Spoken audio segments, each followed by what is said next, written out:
Baik adik-adik, kita masuk di bagian kelima ya di perkuliahan kita, yaitu kita akan mendiskusikan arus dan gelombang.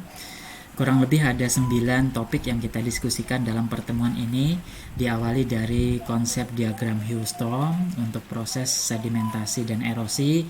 Kemudian kita masuk ke rejim aliran untuk memahami interaksi ukuran butir dengan kecepatan alirannya ya. Kemudian kita masuk ke gelombang ya, kemudian kita melihat penampang pantai seperti apa. Kemudian kita mendiskusikan rip dan longsor current, kemudian arus permukaan, kemudian kita melihat current marker apa saja sih yang dihasil, bagaimana kita memahami atau menginterpretasikan arus permukaan berdasarkan struktur sedimen, itu adalah current marker. Kemudian kita melihat arus yang bergerak vertikal baik upwelling maupun downwelling, dan diakhiri dengan arus laut dalam. Nah, arus ini penting perannya di dalam redistribusi sedimen ya di situ. Jadi kalau kita lihat di sini, sedimen yang dibawa oleh sungai ya ketika masuk ke lingkungan laut dia akan didistribusikan oleh arus-arus laut, baik itu oleh longsor current ya. Kemudian ada juga arus-arus yang di dasar samudra ya, di situ yang kita kenal sebagai kontur current. Nah, untuk memahami bagaimana sedimen bisa dipindahkan oleh arus dan diendapkan oleh arus, kita masuk di pemahaman kita tentang diagram Hughes-Storm.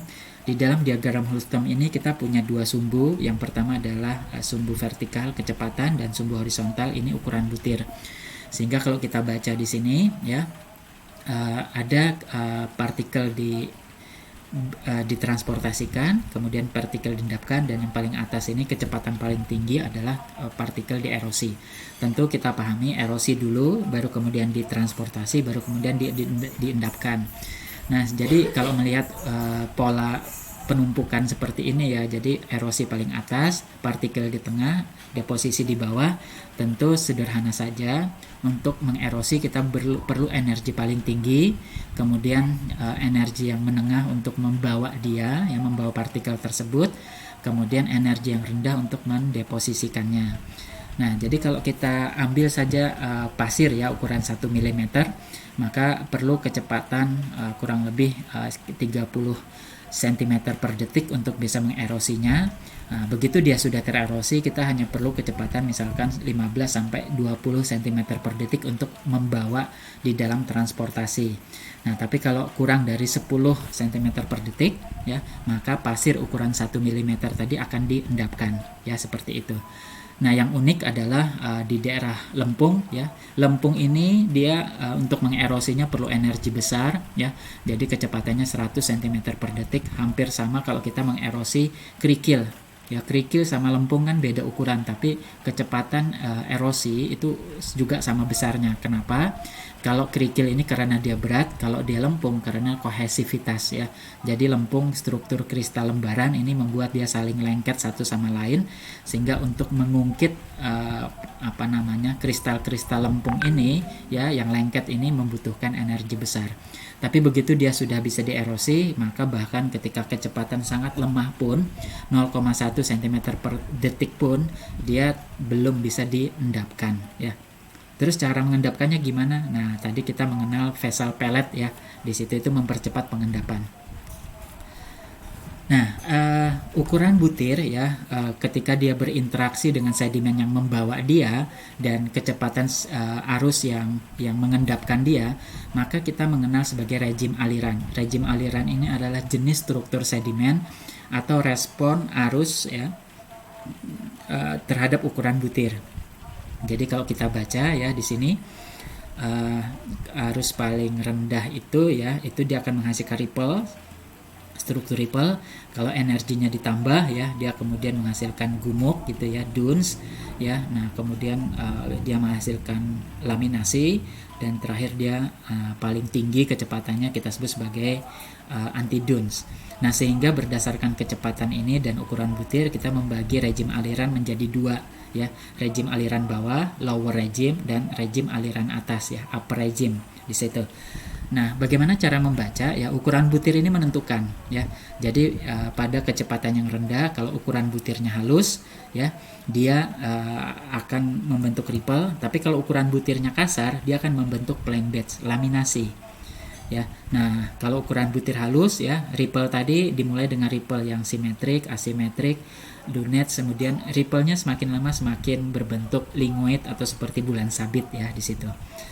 Nah, itu perkembangannya, dan kalau diteruskan ya, kecepatan arus ditambah, dia kemudian menghasilkan mega ripples atau dunes ya di situ.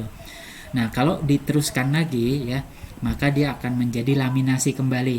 Nah, ini laminasinya berbeda dengan laminasi di lower regime ya. Struktur sedimennya sama-sama laminasi, tetapi kecepatannya berbeda ya. Jadi kalau laminasi di lower regime biasanya dia tidak sebersih di laminasi di upper regime. Kenapa? Energinya beda ya. Jadi kalau di upper regime ya, energi tinggi, lempung itu nggak ada sama sekali ya. Tapi kalau di lower regime kadang-kadang masih tersisip lempung segala macam ya di situ. Nah, kemudian kalau kita lanjutkan lagi, dia berkembang menjadi anti-dunes ya. Anti-dunes itu seperti gumuk, tapi dia bergerak migrasinya ke hulu ya. Jadi kalau biasanya kalau struktur sedimen itu migrasinya ke arah hilir. Ya, jadi kalau kecepatannya bertambah, justru gerakan sedimen berbeda ya di situ. Nah, di sini kalau kita ukurannya kasar ya, di sini ukuran butirnya kasar, lebih dari 0,6 ya milimeter ukuran butirnya. Jadi dari yang dia nggak melewati ripple, tapi dia melewati plane bed dulu, baru kemudian ripple ya di situ. Ripple-nya dia ukurannya lebih besar di sana ya. Dari ripple yang simetris, asimetris ya, kemudian wave sampai linguid ya, seperti bulan sabit di sana. Nah, inilah struktur sedimen yang ditentukan dari kecepatan aliran dan dan ukuran butir ya. Nah, salah satu faktor penting ya di dalam pergerakan massa air di laut itu ketika mendekati daratan, yaitu adalah gelombang ya di sini. Sebetulnya gelombang ini dia terbentuk di manapun ya, di bagian tengah laut, kemudian dia bergerak ke segala arah ya. Nah, biasanya dia akan suatu saat dia akan sampai di daratan ya di situ. Nah, sehingga kita harus memahami partikel gelombang ya. Partikel gelombang itu dia bergerak orbital, dia berputar saja ya, dan dia semakin ke bawah semakin sedikit gitu ya yang berputarnya.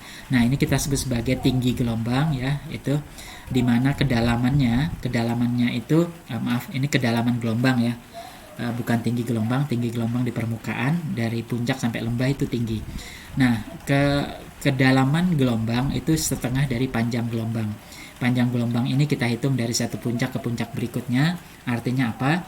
Kalau panjang gelombangnya 10 meter, maka kedalaman gelombangnya adalah 5 meter ya di situ. Nah, di sini kemudian gelombang tadi akan terus bergerak ya di sini, dan ketika dia menjangkau pesisir yang kedalamannya kurang dari wave base ya. Tadi kalau gelombang kita 10 meter, maka minimal kedalaman itu 5 meter. Nah, artinya apa? Kalau kedalamannya hanya 4 meter, maka gelombang kita ini di bagian bawah akan friksi ya. Dia akan menggesek bagian dasar sehingga terjadi perbedaan kecepatan. Di atas cepat, di bawah lambat. Di atas kan nggak ada friksi ya. Nah, di bawah dia ada friksi. Sehingga semakin lama ya, karena ini dihambat, maka panjang gelombang tadi menjadi berkurang ya. Jadi kalau sebelumnya di laut lepas dia 10 meter, ketika dia di laut dangkal terjadi friksi, panjang gelombangnya berkurang jadi 7 meter, jadi 5 meter. Tapi karena energinya besar ya, energinya masih sama, belum banyak berkurang, maka kompensasi dari pengurangan panjang gelombang ini dipindahkan ke tinggi gelombang. Jadi kalau di laut lepas tinggi gelombangnya mungkin hanya setengah meter, begitu mendekati garis pantai naik gitu ya. Jadi 75 cm jadi 1 meter gitu ya. Nah, semakin lama perbedaan kecepatan antara bagian dasar gelombang dengan bagian atas gelombang ini karena friksi tadi menyebabkan gelombang menjadi tidak stabil dan akhirnya pecah. Nah, ini kita sebut sebagai ombak. Ombak itu adalah pecahnya gelombang ya di situ, dan kemudian ombak ini dia akan naik ke atas, run up ya di situ. Nah, berdasarkan pada kemiringan pantai ya, di sini kita bisa membedakan jenis-jenis ombaknya. Ada yang tipenya spilling ya. Spilling itu dia bergulung saja, itu kalau landai ya. Tapi ada juga dia plunging, menunjam, itu kalau dia curam ya di situ. Ada lagi kalau semakin curam dia menjadi surging. Surging ini dia nggak pecah, pecahnya ada di pantai ya. Nah, ini tipe paling berbahaya itu surging. Tapi yang paling dicari surfer ya, orang-orang yang suka berolahraga menaiki gelombang ya, itu plunging, itu yang paling menantang ya di situ. Nah, jadi yang paling berbahaya itu surging ya. Jadi kalau seperti tsunami, tipenya jelas surging semua ya, energinya besar di situ. Nah, gelombang ya, ini dia tergantung musim ya. Jadi sangat dipengaruhi musim. Kenapa? Karena kalau musim penghujan biasanya badai itu banyak sehingga gelombang juga besar. Tapi kalau di musim panas badai itu sedikit, gelombang juga nggak banyak terbentuk karena yang membentuk gelombang itu adalah badai ya di situ. Nah, sehingga kita bisa membagi penampang pantai kita ya di situ menjadi bagian morfologi tertentu ya di situ. Jadi pada garis pantai ya di sini ini kita sebut sebagai shoreline ya, shoreline, di mana di bagian kalau dia pasang surut ya di situ. Jadi kalau titik tertingginya kita sebut sebagai shoreline di situ ya. Itu. Nah, kemudian kalau dia menjadi ombak ya, kemudian dia naik, itu kita sebut sebagai surf zone ya, surf zone. Nah, surf zone ini adalah menyusun bagian foreshore ya di situ sampai ke titik tertingginya. Nah, kemudian di belakang dari foreshore ini kita sebut sebagai backshore. Backshore ini dia sudah tidak pengaruh gelombang ya, tapi dia masih terpengaruh proses-proses asal laut, misalkan seperti gumuk pasir gitu ya. Bumps ini bagian dari backshore. Jadi gelombang yang sangat tinggi masih bisa menjangkau backshore. Ya, jadi dia masih terpengaruh proses asal laut ya di situ. Nah, kalau di musim panas ya di sini semua pasir itu akan dibawa ke atas sehingga pantai kita menjadi lebar. Tapi ketika musim dingin, ketika gelombang itu besar ya, pasir ini akan dibawa ke bagian tengah ya di depan pantai. Agar dia membentuk gumuk pasir. Nah, gumuk pasir ini fungsinya apa? Fungsinya untuk meredam energi gelombang. Jadi ingat, energi gelombang itu dia ditentukan setengah panjang gelombang ya. Jadi kalau misalkan di bagian depan ini menjadi lebih dangkal karena terbentuk gumuk pasir pada musim dingin, maka gelombang ini pun akan menyentuh gumuk pasir ini, sandbar ini ya, dan kemudian dia pecah. Jadi ini adalah salah satu proteksi ya, self protection dari pantai untuk melindungi jangan sampai dia mudah dierosi gitu ya oleh gelombang. Jadi dengan membentuk sandbar ya di sini. Oke, nah kemudian ini kita mengenal ya, gelombang itu umumnya mendekati pantai itu kadang tidak tegak lurus tapi menyerong ya. Nah, karena menyerong ini terjadi penumpukan massa air pada tempat yang berbeda. Jadi kalau kalian bisa perhatikan di sini ya, gelombangnya datang dari arah kanan ke kiri ya di sini. Nah, karena dia pertama kali nyampe di sebelah kanan ya, sementara sebelah kiri ini dia datang terakhir, terjadi penumpukan massa air ya, penumpukan massa air di tempat di mana dia berada di sini pertama tiba ya. Maka penumpukan massa air ini harus dikompensasi ya, dia harus dikembalikannya harusnya ke tengah laut ya, tapi karena menyerong dia kemudian didorong sejajar pantai. Nah, inilah yang kita sebut sebagai longshore current ya. Jadi arus sepanjang pantai dia membawa sedimen-sedimen ya di situ. Dan suatu saat arus panjang pantai ini karena dia cukup berat, dia membawa erosi ya, membawa sedimen yang dierosinya, maka dia menjadi berat karena dia membawa sedimen, maka dia akan kembali ke laut. Kembali ke laut itu dalam bentuk arus sobek ya. Jadi arus sobek itu tidak tampak di permukaan ya, tapi kelihatan dia memecah gelombang seperti yang kita lihat di sebelah kiri ini ya. Nah, ini rip current, dia membawa sedimen ini kembali ke laut ya di sini. Nah, ini di dalam kondisi longshore current, maka rip current akan terbentuk ya di situ.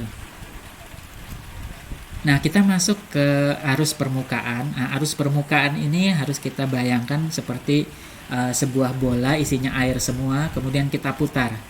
Nah, tentu bola ini, air yang di bola kita ini akan bergerak ya di situ sesuai dengan dia akan merespon arah putarannya. Jadi dia akan bergerak ke dua arah ya. Jadi dia akan bergerak karena arus sentrifugal, karena bola kita kan lebih tepat di tengah ya di situ. di kutub ya lebih pepat, lebih pendek, maka arus ini ya masa air ini akan terbagi dua ke bagian tepi dari putaran, yaitu bagian tepi putaran itu kan bagian kutub ya. Maka yang satu bergerak ke utara, satu bergerak ke selatan. Tapi karena proses perputaran bumi ini, maka terjadi pembelokan arus ya di situ. Nah, ini yang kita kenal sebagai efek Coriolis. Efek Coriolis mengatakan masa air yang kalau bergerak ke utara, kalau di belahan bumi utara dia akan berbelok ke kanan, berbelok ke timur. Kalau masa air di sebelah belahan bumi selatan, dia akan berbelok ke timur juga ya di situ. Nah, jadi dia akan berbelok ke kiri ya di situ. Kalau di belahan bumi utara dia akan berbelok ke kanan. Nah, jadi itu ya. Nah, tapi sebetulnya ya masa air kita ini juga dipengaruhi oleh angin. Jadi kalau angin ya di sini dia akan berputar ya di sini. Jadi kalau di belahan bumi utara, kalau dia bergerak ke selatan, dia akan berbelok ke kanan. Nah, sementara kalau di belahan bumi selatan, kalau dia ke utara, dia akan berbelok ke kiri, ya di situ. Nah, ini yang kemudian kalau kita terapkan, ya, karena samudra kita ini kan juga terbatas, ya, dia dibatasi oleh benua-benua. Jadi misalkan di Atlantik Utara, ya, perputarannya tuh ke kanan, efek Coriolis, ya, di situ. Nah, sementara anginnya dia bergerak ke arah utara dan ke selatan, ya. Nah, sementara di Atlantik Selatan perputarannya ke kiri. Ingat efek Coriolis ya di sini.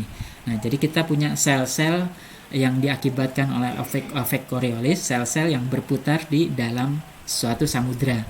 Nah, jadi arusnya itu dia akan berputar pada belahan bumi utara sendiri, belahan bumi selatan sendiri ya di situ. Nah, sehingga kita punya 5 arus ya, 6 arus di sini. Jadi kalau ekuator utara itu ada di Pasifik Utara, ekuator selatan di Pasifik Selatan ya di sini. Demikian juga di Atlantik Selatan, Atlantik Utara. Nah, sementara Samudra Hindia tuh nggak punya yang utara ya di situ, karena utaranya kan dia benua ya, Eurasia. Nah, kemudian juga ada Antartika sirkumpolar, ini dia berputar juga ke kanan ya di sini.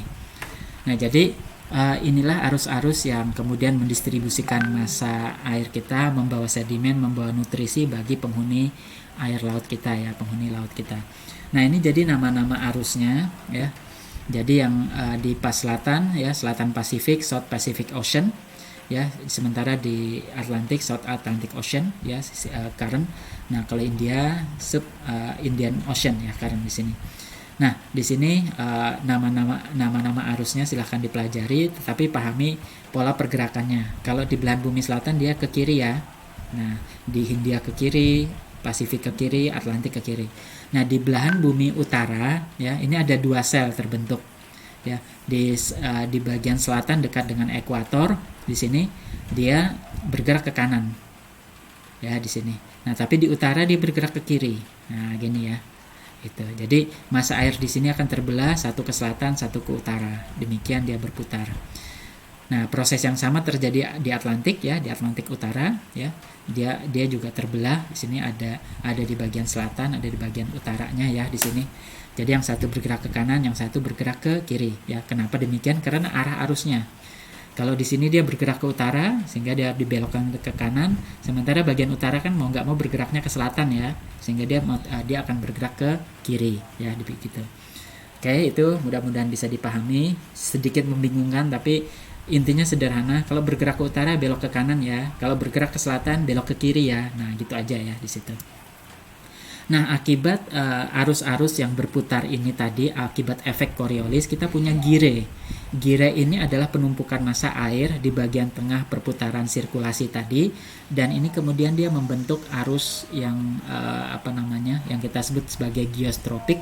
Dia seperti dipuntir keluar gitu ya di sini. Nah, jadi ini yang dia juga mengatur massa airnya ya di sini sehingga bisa didistribusikan. Nah, arus-arus tadi itu kalau dia berinteraksi dengan sedimen tadi kita pelajari di dalam rejim aliran ya. Jadi kita bisa menentukan arah arus dari pola-pola ripple mark-nya ya di sini. Jadi biasanya arah arus datang dari bagian landai, bagian yang terjal ini menuju arah perginya arus ya. Jadi kalau di foto tengah ini arusnya berarti datang dari kanan ke kiri ya di sini. Nah, kalau ini nggak terlalu jelas ya di sini. Nah, kalau ini dia dari kiri ke kanan kalau ini ya arusnya. Nah, itu ini yang kita sebut sebagai current marker, struktur sedimen, ripple mark ya di situ. Nah, kemudian ada lagi arus upwelling, downwelling. Arus upwelling, downwelling ini ya, ini sebetulnya akibat efek Coriolis juga ya. Itu dimana dia sebetulnya semakin ke bawah karena massa airnya semakin berat ya di situ. Dia memiliki arah arusnya sendiri, juga sama dipengaruhi oleh perputaran bumi ya di sini. Nah, ini kita sebut sebagai spiral Ekman ya, spiral Ekman.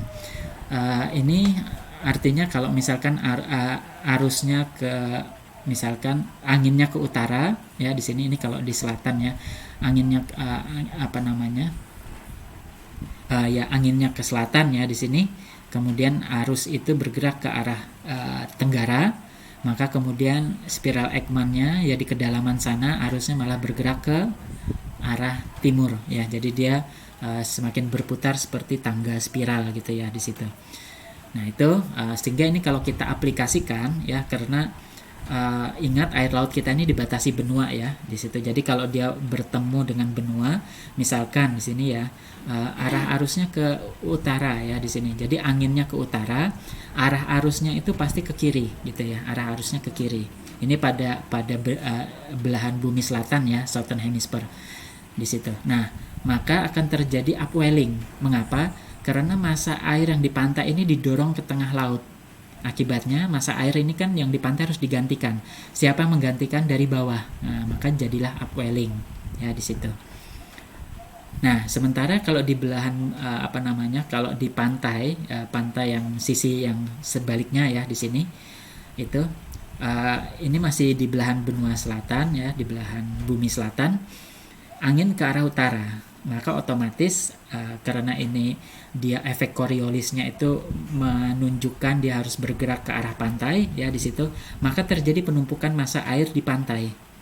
Padahal air ini harus dibagi juga ke tempat lain, maka untuk itu harus ada downwelling ya. Jadi air kemudian naik bawah. Nah, jadi upwelling, downwelling ini terjadi di daerah tepian benua dan dia mengatur distribusi massa air supaya seimbang. Kalau massa airnya ditumpuk di pesisir, maka downwelling. Kalau massa airnya ditumpuk di tengah samudra, maka harus terjadi upwelling, ya seperti itu. Nah, kemudian ada juga arus samudra dalam yang kita sebut sebagai termohalin. Ini dikontrol oleh perbedaan densitas. Air permukaan densitasnya lebih kecil dibandingkan air yang ada di bawah sana ya. Jadi air itu sebetulnya memiliki stratifikasi, lapisan-lapisan densitas. Jadi semakin bawah semakin berat ya, densitasnya semakin besar. Nah, masing-masing dia juga punya sirkulasinya. Jadi kita sebut sebagai sirkulasi termohalin. Ini seperti conveyor belt ya. Jadi sabuk berjalan. Kalau kita di bandara itu dia membawa koper, kalau ini dia enggak, dia membawa massa air ya. Nah, tapi selain massa air yang dibawa dia juga temperatur ya. Jadi ini adalah upaya samudra kita itu menjaga planet kita tetap hangat.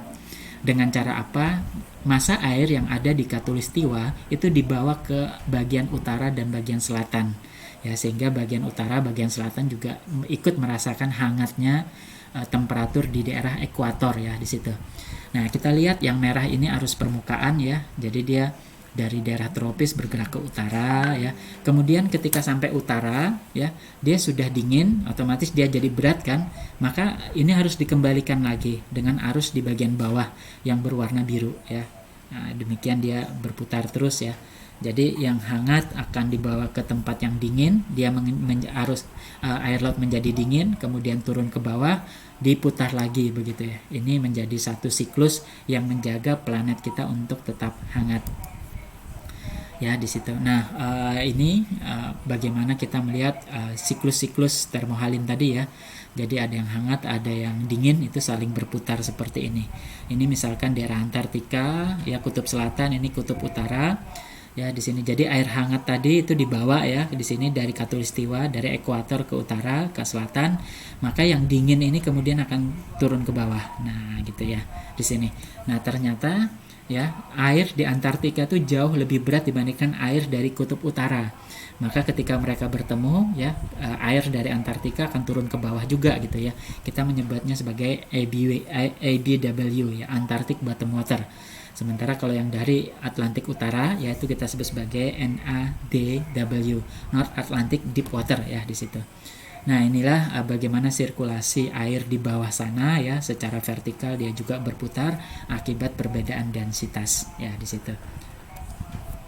Nah, arus-arus densitas tadi itu dia tidak hanya bergerak langsung utara selatan gitu ya, tetapi karena efek Coriolis dia juga terputar gitu ya, menyusuri lereng-lereng benua yang kita kenal sebagai arus kontur ya di sini. Kenapa? Karena dia mengikuti kontur lereng benua ya di sini, continental slope. Nah, buktinya apa? Nah, buktinya current marks tadi ya. Jadi ada ripple-nya, ada gelombang-gelombang yang menunjukkan di bawah sana ada arus ya di situ. Nah, ini adalah arus kontur. Ya, tadi perpindahan massa air yang densitas yang berat tadi juga diputar melalui lereng-lereng benua karena efek Coriolis ya di situ. Demikian yang bisa kita pelajari tentang arus samudra dan laut kita ya di sini. Mudah-mudahan menjadi satu pemahaman bagaimana mereka menjaga temperatur bumi kita, membawa nutrisi-nutrisi kita, sehingga ikan itu dia juga bermigrasi mengikuti arus tadi ya. Di mana yang membawa nutrisi akan diikuti gitu ya di situ.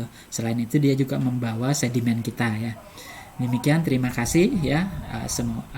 Kita akan jumpa lagi di topik berikutnya.